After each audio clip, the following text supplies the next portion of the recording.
Smells like teen spirit. Yeah. Hello, hello, hello, how low?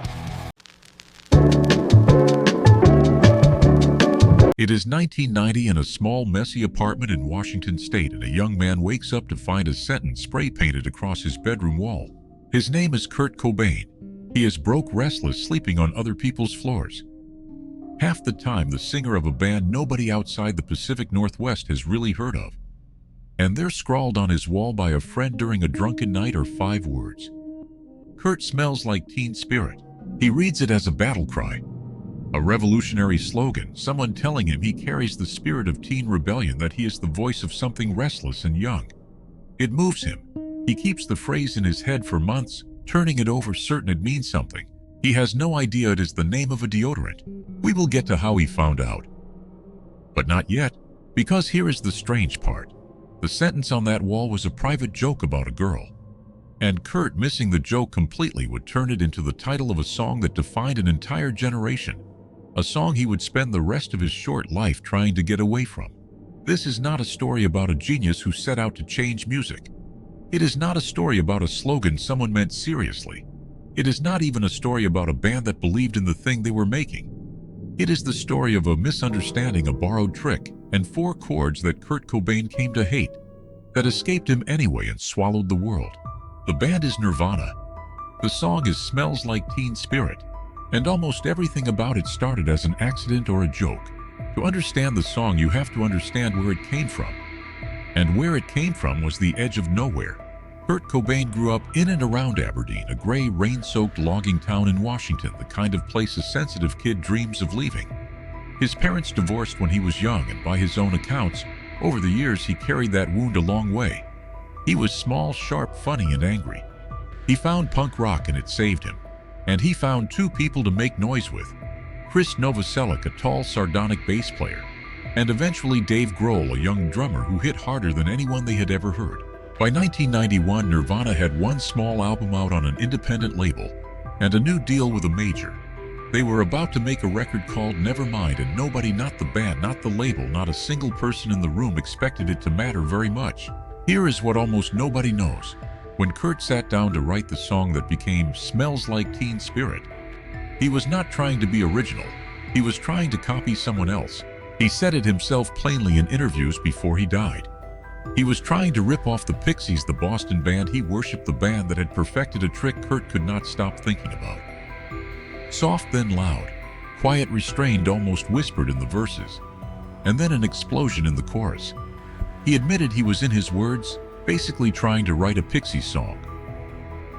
The most important rock song of the 1990s began as an act of imitation, and Kurt never pretended otherwise. So picture the riff being born. Kurt starts playing 4 chords over and over in a rehearsal space, and by the accounts the band has given, they played that riff into the ground. Again and again and again, until Chris got sick of it, and half-jokingly asked if they were going to do this all day.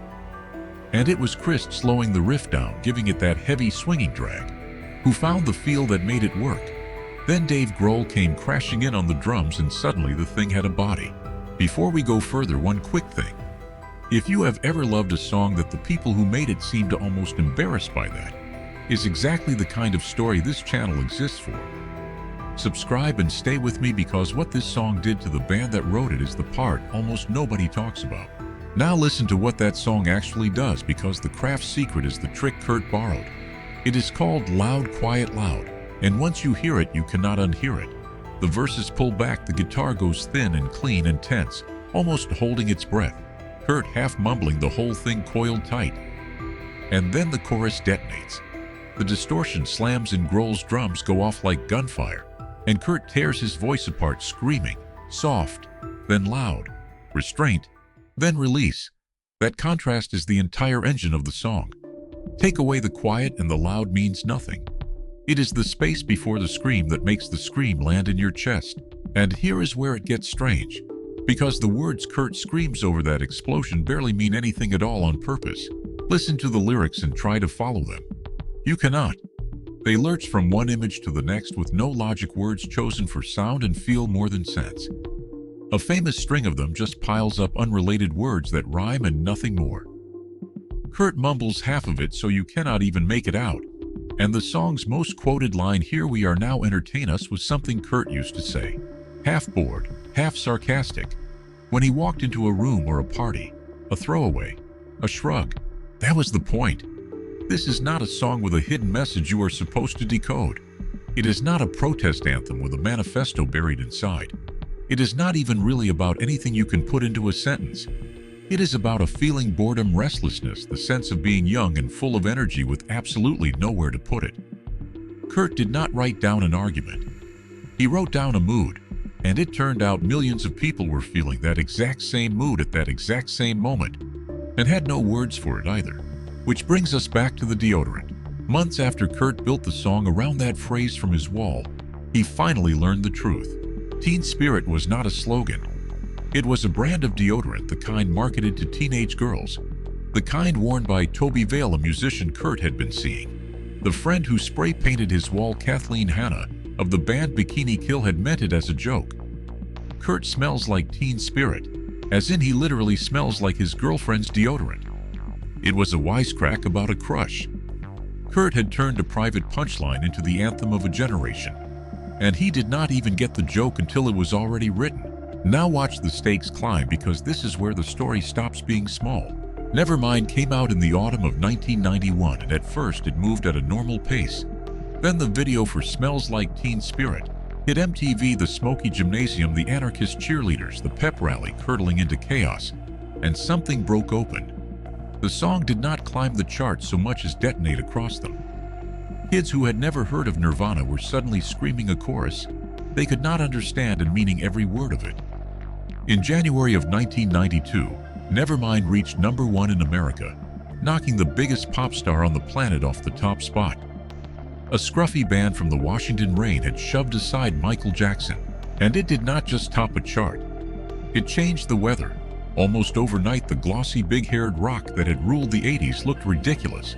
The whole industry lurched toward these three uncomfortable young men in flannel, chasing the sound. Grunge became a marketing category. Kurt Cobain, who had grown up an outsider in a logging town, was now the reluctant spokesman for millions, and he could not stand it. Here is the part almost nobody talks about. The bigger the song got, the more Kurt seemed to recoil from it. He had wanted to be heard, but not like this, not turned into a product, not watching the exact kind of people he wrote the song against sing it back to him at the top of their lungs. He grew tired of playing it. He called it in his own way a song he was almost embarrassed by. On stage, he would sometimes drag the tempo, or change the words, or bury it in the set, or refuse it altogether. He had written a song about not belonging, and it made him the most famous man in rock. There is no lonelier place than that. They had tried, in a sense, to make something small and honest and borrowed. It became the biggest and least escapable song of the decade, and Kurt spent his last years trapped inside it. So go back now to the feeling underneath all of it, because that is why the song refuses to age. Smells Like Teen Spirit is not really about a deodorant or the Pixies or 1991. It is about the moment you are young and everything inside you is screaming and you do not know why, and you do not have the words. So all you can do is make noise. You have felt that. Every generation feels it. The specifics change, but that unnameable restlessness does not. Kurt caught it on tape without even meaning to say anything at all. And a feeling that big does not belong to the person who wrote it down. It belongs to everyone who ever needed it. So what do you actually walk away with after all of that? 3 things. First, the anthem of the 1990s was an accident stacked on an accident. Titled after a joke Kurt misunderstood, built on a trick he openly borrowed from another band, filled with words, chosen for sound over sense. The most important rock song of its decade was never meant to be important at all. Second, the craft. That loud, quiet, loud contrast is the whole secret, and it works because of restraint. The song hits so hard because it holds back first. The silence is what gives the scream its power. Whatever you are making, the pause before the payoff is not empty. It is the payoff. And third, the one that stays with you. You do not get to decide what the world does with the thing you make. Kurt Cobain wrote down a private, mumbled, borrowed feeling, and the world turned it into a monument, and then asked him to stand on top of it every single night. Sometimes the thing that sets you free is the same thing that traps you. He gave a whole generation the sound of its own restlessness, and never found peace with having done it. So let me ask you, What is a song you screamed along to before you even knew what the words meant and only understood years later? Tell me down in the comments, because in the end the teen spirit in the song was never a slogan, and it was never a deodorant. It was you, young, restless, furious about something you could not name. Needing somewhere to put all that noise, Kurt handed you the words by accident, and you have been screaming them ever since.